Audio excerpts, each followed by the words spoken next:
much for the kind invitation, and thank you for providing this context where we can learn from each other. I am a scholar of Turkey and Germany mainly, and I study relations between Jews, Christians, and Muslims.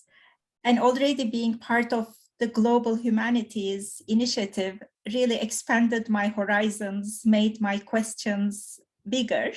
So I'm, already being on this screen makes me really curious about connections to China and how my conceptual framework will change when I think some of my questions in relation to China. So I'm very excited to being here. So like my dear colleagues, Shruti and Hans, I am also interested in politics. I am a political anthropologist. I am also interested in questions of sovereignty, state, violence. But unlike them, I look at these questions from the perspective of the individuals.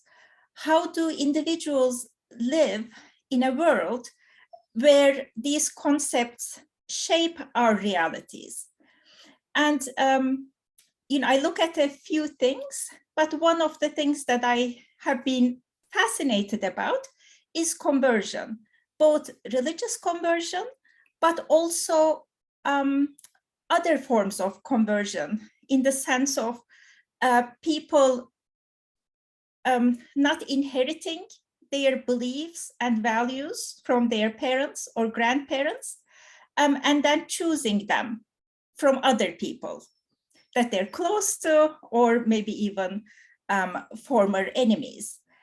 And a lot of the concepts that, Shruti and Hans have talked about, kind of post-Second World War ideas of a people that exists, that is kind of homogeneous, it is a unit, and in whose name state leaders are acting.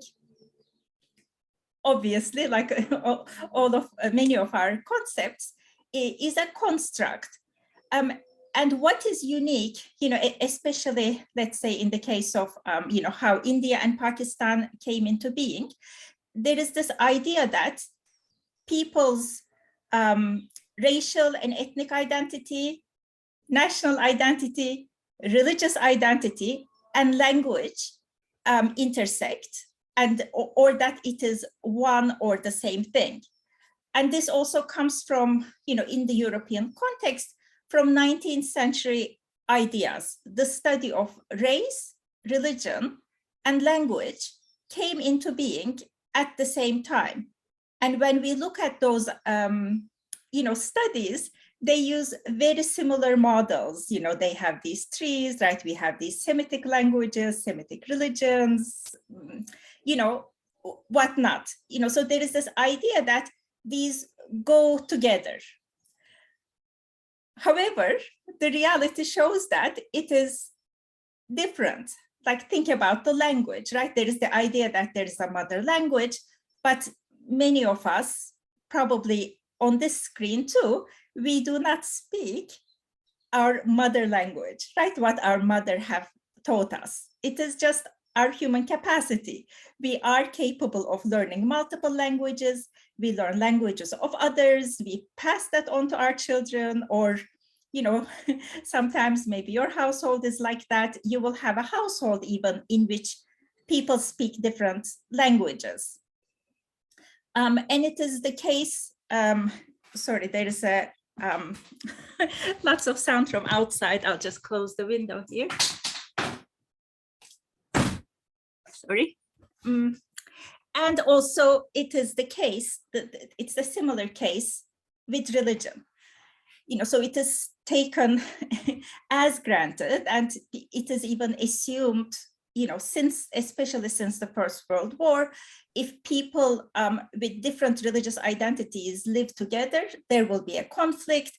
They will start fighting each other, so they need to be separated.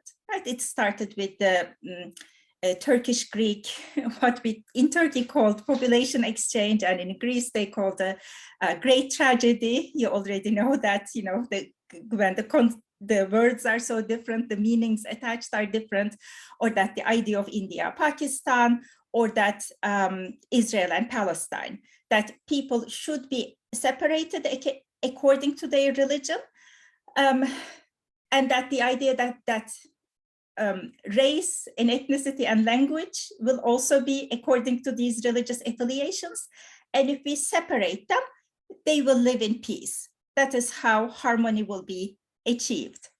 Okay, so we live in such a world, we all do, but at the same time, as humans, what is our one of most important capacities that made us survive this long, hopefully we'll keep surviving on this planet, is that we like to learn from each other and borrow from each other. So in a way, you know, by definition, humans are a bit lazy. If someone has thought about something before us, we do not want to invent it, we want to borrow it and then build on it. So it is, you know, without this capacity, we would not have been able to survive. So our curiosity, and also religious curiosity, let's say, is a fundamental dimension of us. So at the end of the day, not most people convert. So, you know, for some reason, I don't know if there's an evolutionary reason behind, most people are comfortable with what they have learned from their parents and grandparents, but there is always a significant group of people who want to borrow from others. They do not feel at home with their own religious beliefs. Yeah, so today I will talk about the religious dimension, but also tensions around it, I think today translate into also, you know, people changing their gender and sexual identity, you know, and also kind of even bigger tensions around people changing their racial affiliation. You know, when is that possible? When is that not possible? You know, so this is a very typical anthropological move, is by following a small group of people who challenge existing boundaries, I try to understand the nature of these boundaries, you know, because the people who move across really feel these boundaries, and then the difficulties they face allows us to understand what is at stake, who cares about them. Okay, so I look at these, you know, not globally, but in the context of Europe and the Middle East, where I know the best. And in these contexts, what I find so interesting is that we have both religious beliefs and also non-religious ideologies, which are universal in their message. You know, secularism, Christianity, Islam, liberalism, and democracy, you know, these are all ideas that came into being in the Middle East and in Europe, are among seemingly universalist worldviews. They invite any individual, community, or government to embrace them, and which they have around the world. However, they are also considered indigenous to certain geographies and populations, and foreign imports to others, right? The idea that, for example, Turkey modernized itself by, you know, adopting European ideas, you know, that would be a common narrative. So my overall research agenda explores this tension between the universalism and particularism of globally appealing religious and post-religious belief and value systems by studying them ethnographically as they travel in and out of their assumed natural habitats. So more specifically, I'm interested in the personal experiences of individuals who embrace a universalistic ideology or belief system that they did not inherit from their grandparents, but instead chose to borrow them from others and make it their own. So I explored what it means to be a secular Turk in a country where political Islam was on the rise, and there was this big fight about, you know, are Turks, you know, by definition secular, or are they by definition Muslim. I wrote another book about being an ethnic German who converted to Islam. I wrote about Turks who converted to Christianity, and I recently finished a book project about Turkish and Arab Germans who look for ways to adopt the memory of the Holocaust as proof of their commitment to liberal democracy and empathic humanity. So I examined the conditions under which such engagements are judged as genuine and sincere, or suspect and fake. So each individual choice of adopting a worldview, belief system, or lifestyle that one did not inherit reveals that moving in and out of seemingly opposite worldviews is quite possible and also quite common. At the same time, the particular challenges these individuals face give us clues into how humans make and remake divisions in the first place. So while overlooked, individual acts of borrowing across genealogies are fundamental to the formation and transformation of these alignments. Importantly, consequences of conversion are independent of whether or not the individuals convert with a political motivation. So in my work, I have found that most conversions are not politically motivated. They are more motivated by, salvation, spiritual connection, but the consequences of them are highly political. And then these acts of conversion I study explore the nature of porous boundaries between Islam and Christianity, religion and non-religion, democracy and authoritarianism, Turkey and Europe. For example, in my first book, Nostalgia for the Modern, State Secularism and Everyday Politics in Turkey, I traced the consequences of a growing political Islam for secularist beliefs and rituals. As Islam grew out of its designated private realm, which it was given in the early republic, as it started growing in the 1990s to the political sphere, it challenged secularism as an important, disingenuous, and even forced upon lifestyle. So these are all, very common nationalist tropes I'm sure you're also familiar with wherever you're working on. Turkish secularists, in return, tried to legitimate their views and values as authentic and sincere by circulating modernist state symbolism in the private sphere through the market, the home, civil society, life history, and emotional attachment.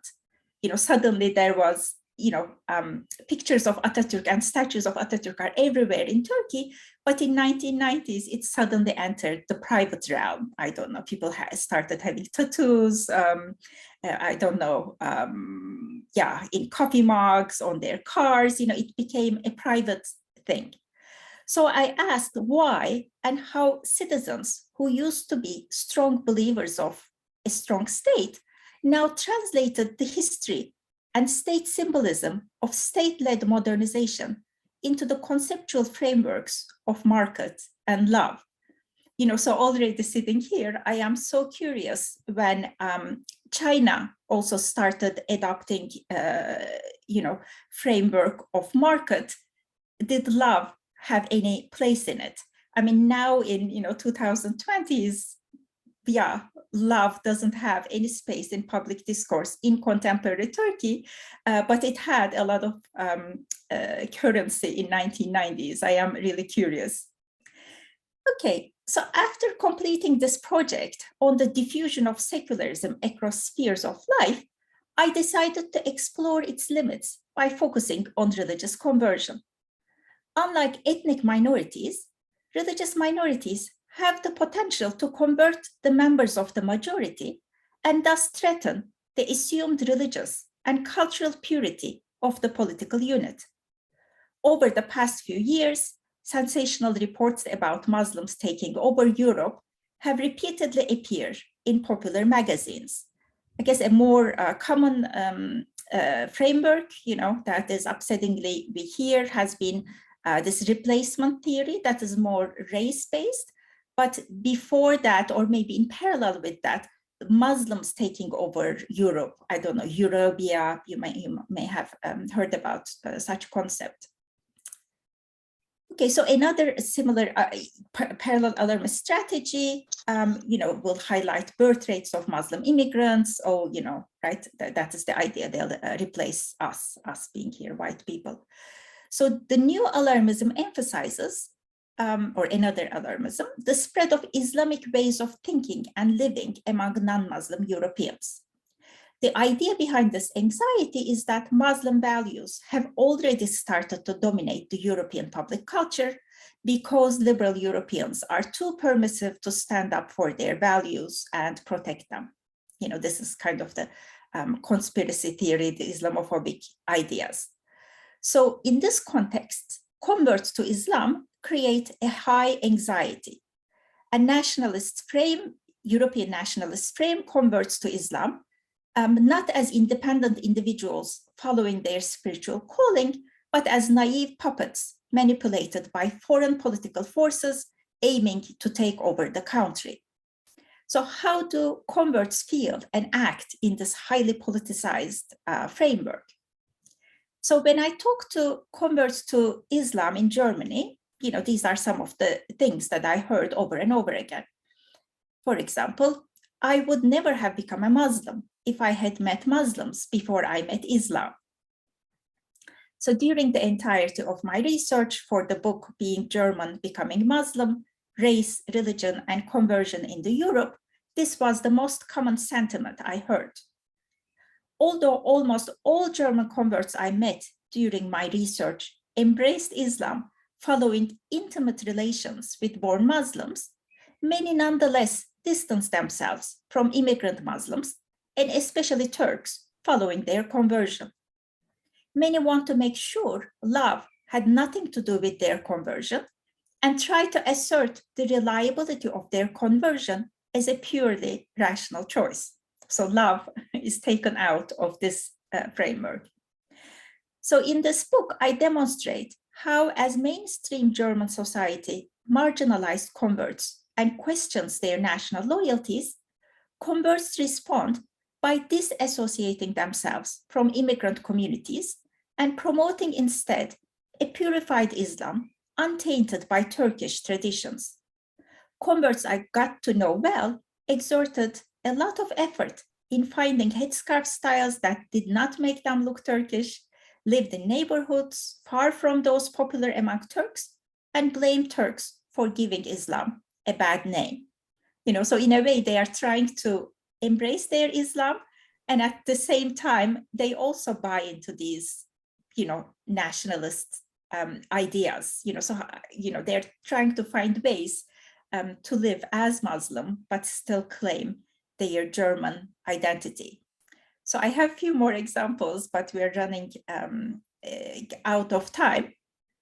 So I will just, conclude by saying the historical record is replete with individuals who refuse to inherit worldviews, lifestyles, and belief systems. Even though all beliefs are in theory universal and open to all, serious doubts arise about authenticity and sincerity when such beliefs are adopted by people who have not inherited them from their grandparents. Right. So in his discussion of democracy, just my final words, Jacques Derrida argues that democracy has the structure of a promise that is kept in memory, that is handed down, inherited, claimed, and taken up.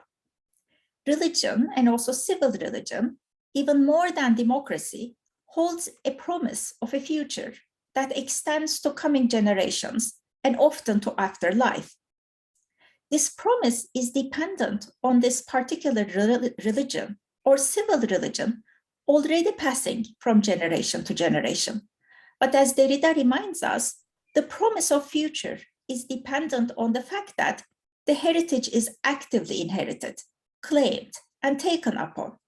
It is this active agency necessary in inheriting belief that makes it possible for individuals and groups to claim beliefs of others' grandparents. Sometimes the fact that others who did not inherit a particular religion are adopting it becomes the strong affirmation of the promise of a future, and hence the truth of that religion.